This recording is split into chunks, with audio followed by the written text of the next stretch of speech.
Alors, regardez ce que font les Russes. Maintenant, il ne faut pas beaucoup d'imagination pour comprendre ce qui se passerait si cela se produisait en Pologne, en Lituanie, via l'Estonie ou en Allemagne. Tout cela pour rien, ce n'est pas nécessaire, mais ils doivent y réfléchir. C'est ce qu'ont fait les 3 ou 4 étoiles que vous portiez plus tôt.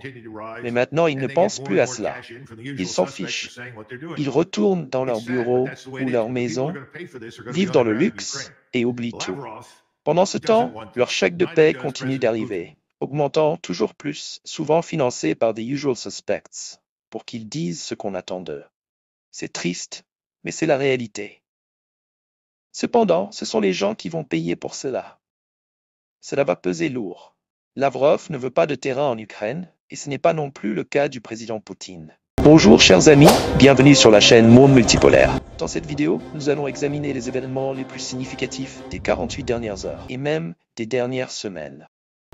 Nous avons beaucoup de mises à jour intéressantes à couvrir, alors plongeons directement dans le vif du sujet. Pour nous soutenir, abonnez-vous, commentez et likez la vidéo. La semaine dernière, une série de frappes de missiles très précises des forces russes a soumis le champ de bataille ukrainien à un examen minutieux.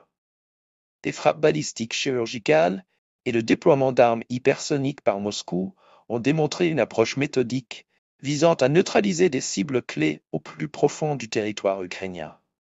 Le colonel Douglas Macgregor a souvent souligné que la guerre moderne repose sur l'élimination rapide des actifs stratégiques, rendant les adversaires incapables de se rétablir ou de répondre efficacement. Aujourd'hui, nous disséquons ces événements, explorant leur signification et leurs implications pour le conflit en cours. Le 21 novembre, les forces russes ont exécuté une frappe très précise sur la base aérienne d'Avdiivka. Cette opération a mis en lumière non seulement les capacités du missile balistique tactique Iskander-M, mais aussi le niveau d'intelligence et de planification nécessaire pour éliminer une cible de haute valeur. L'Iskander-M, connu pour sa précision et sa polyvalence, a été un outil essentiel dans l'arsenal russe tout au long de ce conflit. Ses capacités à livrer des charges utiles dévastatrices contre des cibles renforcées ou camouflées ont joué un rôle déterminant. Le système Iskander est au cœur de la capacité de frappe sol-sol de précision moderne de la Russie. Le système peut tirer un missile balistique et un missile de croisière. Le missile balistique, le 9M723, représente l'aboutissement d'une série d'efforts menés initialement par les soviétiques, puis par les Russes. Les Iskander sont affectés à des brigades de missiles qui sont distinctes des brigades de missiles stratégiques. Les brigades d'Iskander sont destinées à soutenir les troupes terrestres par des frappes de précision de portée essentiellement tactique. Au moins une brigade est affectée à chacun des districts militaires russes. Dans ce cas précis, les images de drones capturées par la reconnaissance russe révèlent une exécution méticuleuse de la frappe.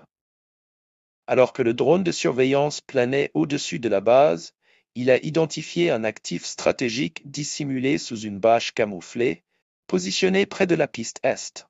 Bien que les évaluations initiales aient été non concluantes, des analyses supplémentaires ont suggéré que la cible était soit un MiG-29, soit un avion de chasse F-16 ukrainien récemment opérationnel. Ces avions constituent une partie intégrante de la capacité aérienne limitée de Kiev. Une fois la cible confirmée, le missile Iskander-M a été lancé. Sa trajectoire a été calculée pour atteindre un effet maximal, le missile explosant en plein vol afin d'élargir le rayon des dégâts. Cette méthode est particulièrement efficace contre les équipements et le personnel dispersé, assurant ainsi une destruction au-delà du point d'impact immédiat. Le missile a frappé, provoquant une immense boule de feu qui a englouti la zone camouflée et projeté des débris sur l'asphalte. Selon Rusvenapro, cette frappe a non seulement détruit l'avion de chasse, mais aussi entraîné la mort de 15 techniciens ukrainiens.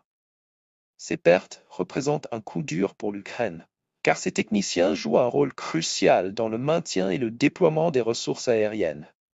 Cependant, les responsables ukrainiens ont adopté une position plus réservée.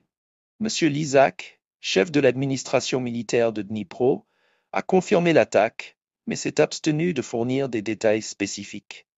Peut-être pour apaiser les inquiétudes publiques ou protéger des informations sensibles. Malgré cela, les preuves sont difficiles à ignorer. Sur les réseaux sociaux, des images montrent d'imposants panaches de fumée s'élevant de la base aérienne, avec la zone touchée largement endommagée. Ce schéma correspond aux frappes précédentes des missiles Iskander-M, connus pour leur précision et leur charge explosive redoutable.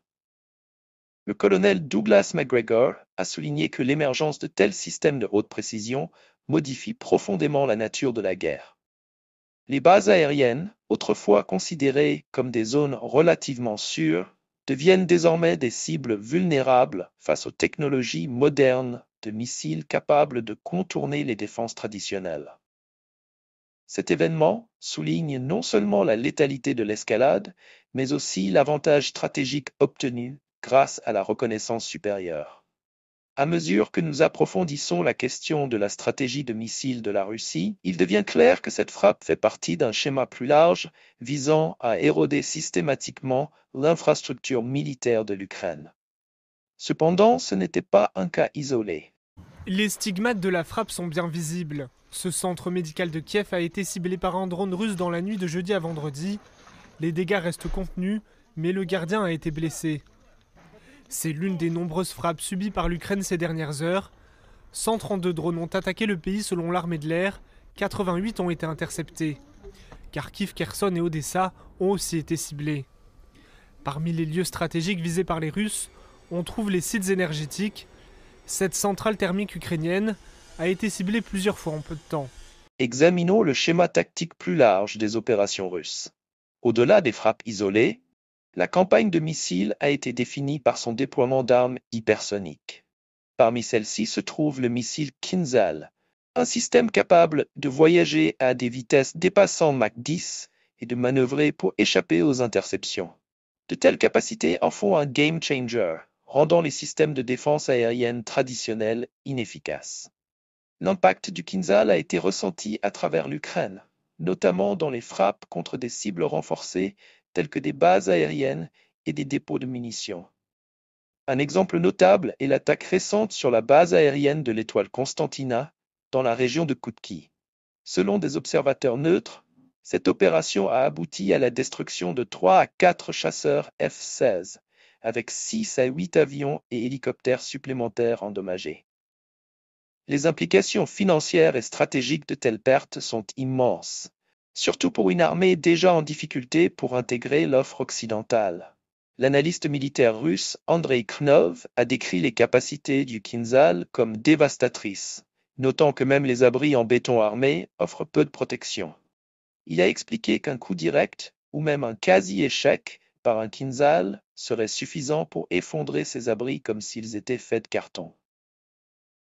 La vitesse du missile et son énergie cinétique à elle seule suffisent à assurer la pénétration, tandis que son ogive garantit la destruction.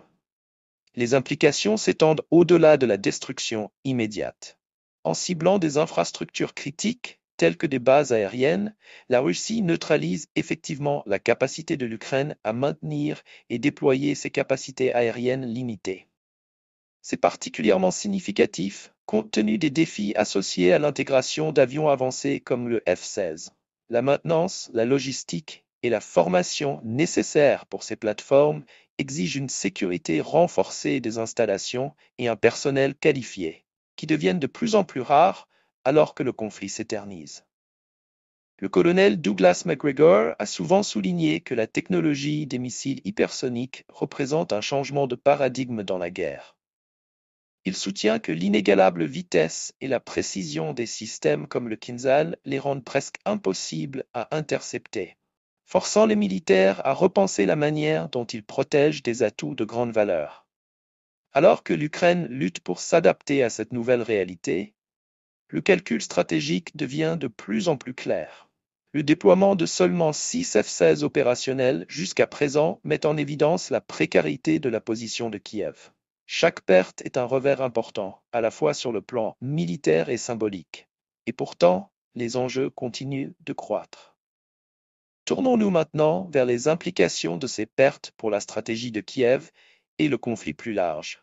L'intégration dynamique de l'Ukraine dans l'Occident a fourni des avions de combat F-16 à sa flotte, mais celle-ci a été confrontée à des défis importants.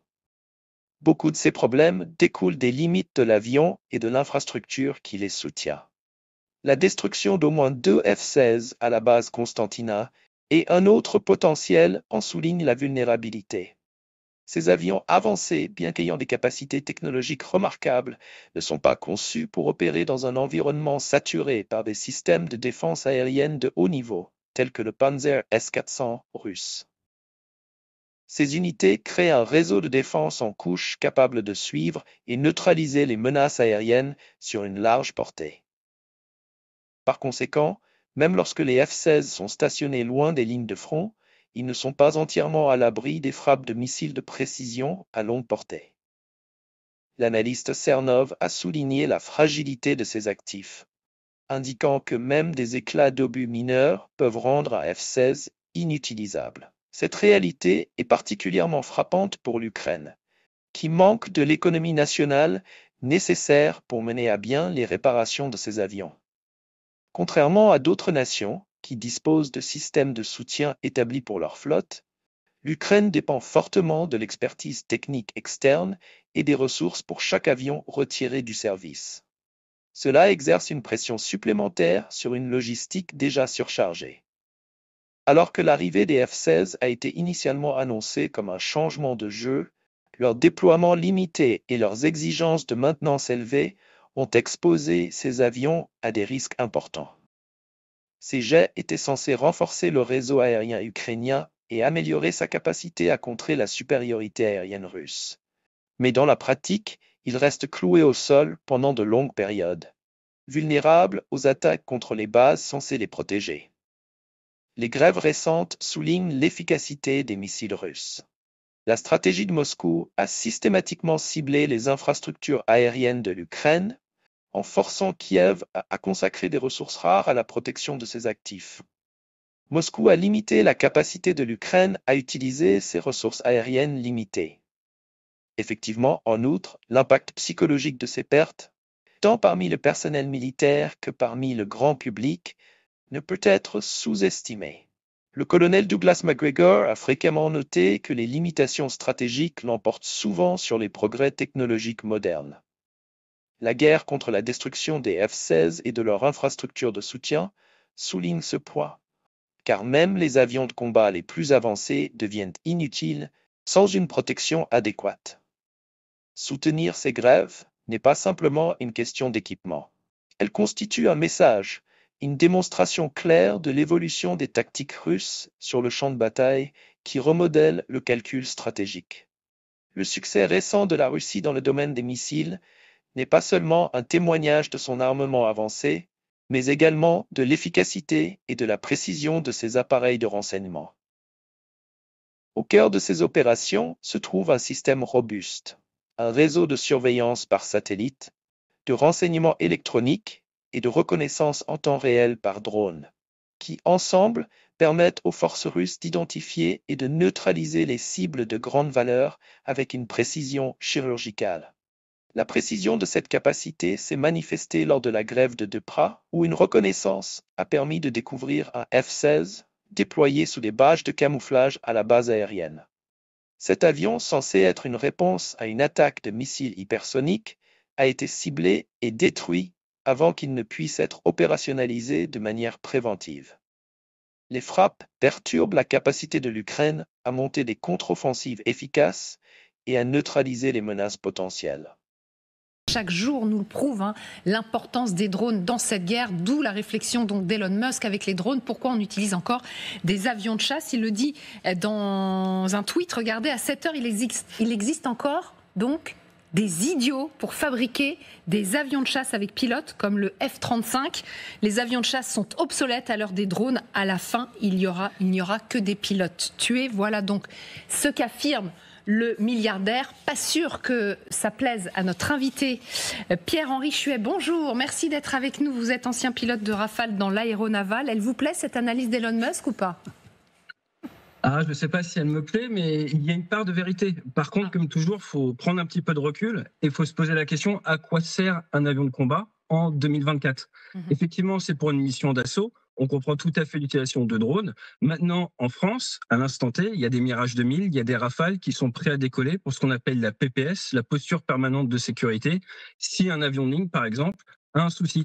Et à ce moment-là, à l'instant T en 2024, il va falloir un avion de chasse avec un pilote doué de raison, de capacité de compréhension de la situation pour pouvoir, par exemple, aider l'avion ou intervenir si besoin. Donc pour certaines missions, on peut comprendre ce que veut dire M. Musk. Au-delà de ça, en fait, même la France, ça a été notifié il y a maintenant quelques semaines, on est en train de développer des drones qui vont accompagner les avions de chasse. Le Rafale F5, dans son prochain standard, aura des équipiers qui seront en fait des drones.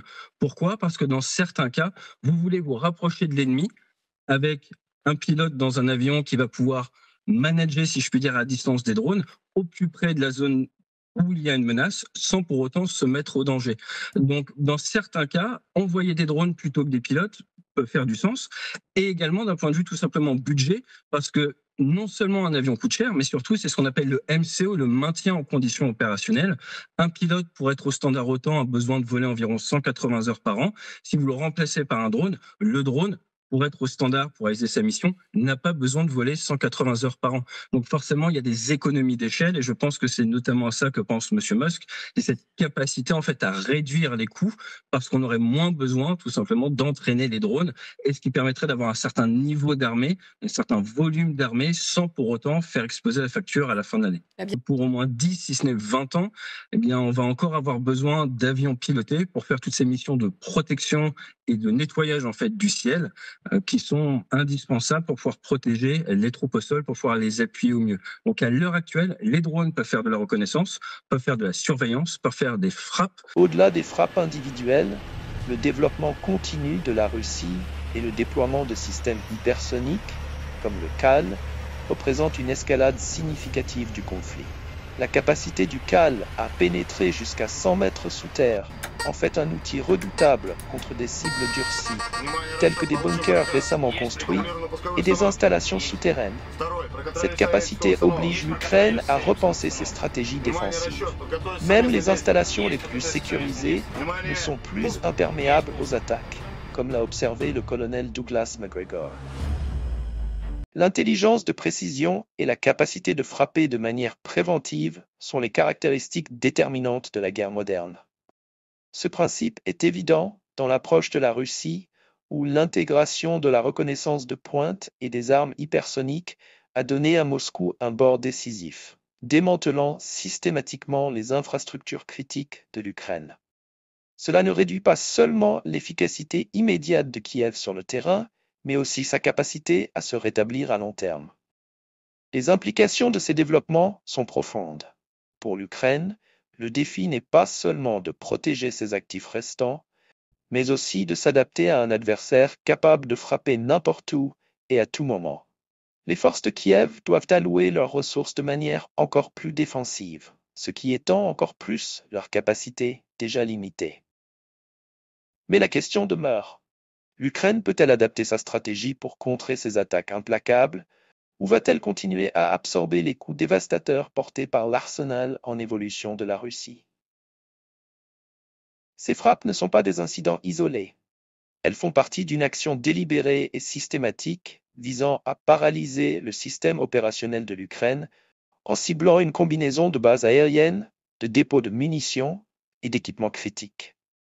Les infrastructures russes érode progressivement la capacité de Kiev à maintenir ses efforts militaires à long terme. Chaque grève s'ajoute à une liste croissante de revers pour l'Ukraine, où la destruction d'actifs clés impacte non seulement la logistique militaire, mais aussi crée un lourd fardeau psychologique. Les frappes récentes de missiles de précision sur les bases de Star Constantino et Aviator en sont de beaux exemples. En se concentrant sur les pôles d'aviation, la Russie a effectivement neutralisé la capacité opérationnelle limitée de l'Ukraine dans les airs. L'analyste russe Karov résume succinctement cette situation. Sans base aérienne sécurisée, même les avions avancés deviennent vulnérables. Cette observation met en évidence une faille critique dans la stratégie de défense de l'Ukraine.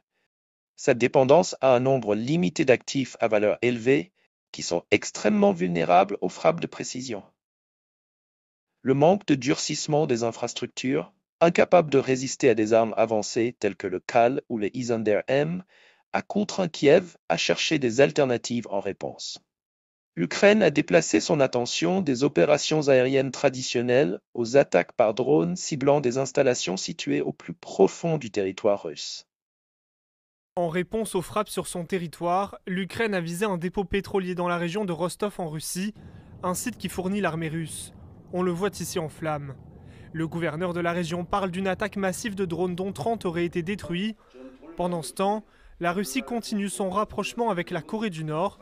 Le ministre de la Défense russe est en ce moment à Pyongyang, peut-être pour renforcer les liens militaires entre les deux pays. Bien que cette approche ait connu un certain succès, son efficacité reste discutable.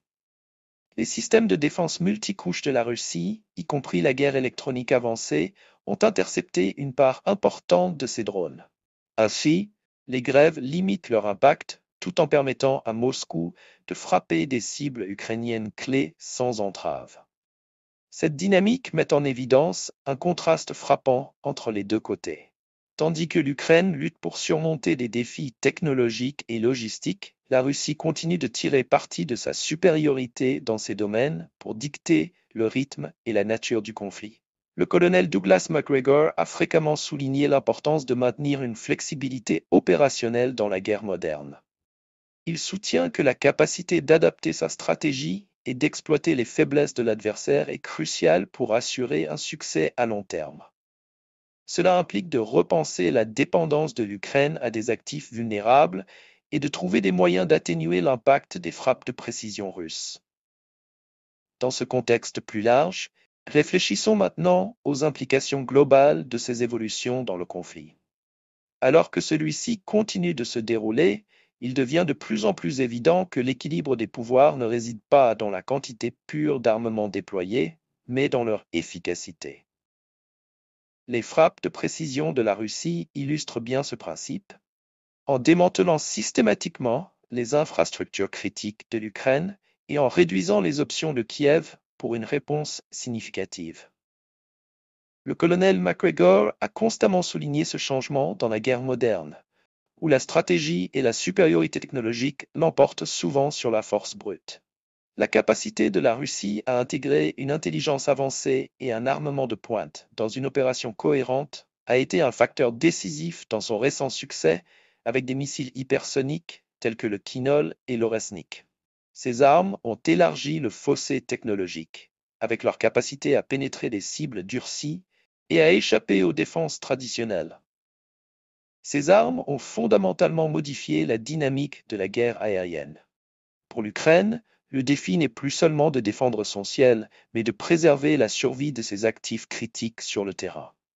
En regardant vers l'avenir, les perspectives pour la stratégie aérienne de l'Ukraine apparaissent de plus en plus sombres, avec un nombre décroissant d'avions opérationnels et la menace constante de nouvelles frappes. Kiev fait face à une bataille difficile pour maintenir même un semblant de supériorité aérienne, tandis que la Russie se concentre sur la destruction des infrastructures à haute valeur ajoutée. Il est clair que la campagne de la Russie se poursuivra pour produire des résultats tangibles. Vous parlez de l'Ukraine. À l'heure actuelle, on ne peut pas vraiment engager une protection de l'espace aérien sans mettre en danger notre matériel et nos pilotes. Si on avait une capacité à faire de la protection de l'espace aérien avec des gros drones, chose qu'on n'a pas actuellement, il est probable que les décisions soient différentes. C'est intéressant. Il y a quand même le général d'infanterie qui vous écoute avec attention. Est-ce que vous êtes d'accord ou pas? Parce que c'était assez... Je ne m'attendais pas à ce que vous me fassiez cette réponse sur Elon Musk. J'étais persuadée que vous la balayerez d'un revers de la main, mais vous dites aussi ça peut être intéressant. Non, mais c'est une réalité. Nous savons que d'abord un avion de chasse coûte très cher. Plusieurs dizaines de millions d'euros pièce, et encore peut-être plus pour l'F-35 dont on vient de parler. Ensuite, c'est aussi des programmes qui durent sur 30 à 40 ans, avec des milliards, pas des milliards, des centaines de millions d'euros d'entretien. La formation d'un pilote, ça coûte cher aussi. Donc quand on en perd un, effectivement, le coût humain et de formation est énorme. Maintenant, effectivement, il y a le problème des missions. C'est ce que vient d'évoquer le pilote de chasse. Pierre-Henri Chuet. Voilà, mais je ne retiens pas les noms. Voilà. Il me pardonnera, j'espère. Mais la question est aussi de former les gens. Et puis, il y a des missions spécifiques qu'on donne aux uns et aux autres. Le drone, effectivement, ne fera pas tout à la date d'aujourd'hui. Mais le prochain avion futur, enfin l'avion futur, si on va le réaliser d'ici 20 ou 30 ans, qui est je dirais dans les cartons de Dassault en particulier, c'est un avion avec un pilote, mais accompagné de drones, à la fois de reconnaissance et d'attaque et de protection. Voilà, on en est aujourd'hui. Donc, dans 10 ou 15 ans, il est certain que les avions seront peut-être moins pertinents hallucinant, compte tenu de leur coût, le coût de la formation, de la sélection des pilotes, et puis peut-être d'efficacité. Voilà où on en sera. Et je sais que dans l'armée de l'air, l'inquiétude elle est réelle sur ce débat sur l'utilité du pilote ou pas. Mais ça remet complètement en cause la place même de l'armée de l'air dans une armée finalement. Si on peut avoir des drones qui nous coûtent 100 fois moins cher, qui ne nous coûtent pas une vie humaine, il y a un moment, il y en a qui vont être tentés, notamment budgétairement parlant, politiquement parlant, pour dire oh non, comme Elon Musk, on n'a pas besoin finalement d'avions avec des pilotes. Donc Elon Musk le met sur la table, ce n'est pas anodin. Ça veut dire quelque chose, le débat il existe. Pierre-Henri Chuet, justement, si on prend précisément le cas de l'Ukraine, aujourd'hui, c'est-à-dire en novembre 2024, là on est d'accord, les avions de chasse, elle ne peut pas s'en passer aujourd'hui. Ah oui, alors il y a besoin d'avions de chasse, notamment pour les Red Scalp, pour pouvoir emmener en fait une certaine charge militaire. À l'heure actuelle, vous avez soit du drone qui vous permet d'amener une faible charge militaire proche de la ligne de front, dans certains cas un petit peu plus loin, mais c'est moins présent. Soit vous avez du missile balistique qui va vous permettre d'amener de la charge ou du missile de croisière très loin. Entre les deux, généralement, il vous faut de l'avion pour emmener de la bombe de 250 kg à, on l'a vu parfois, 3 tonnes. Et on a encore besoin de ça pour faire de l'appui, pour rouvrir, pour appuyer les troupes au sol.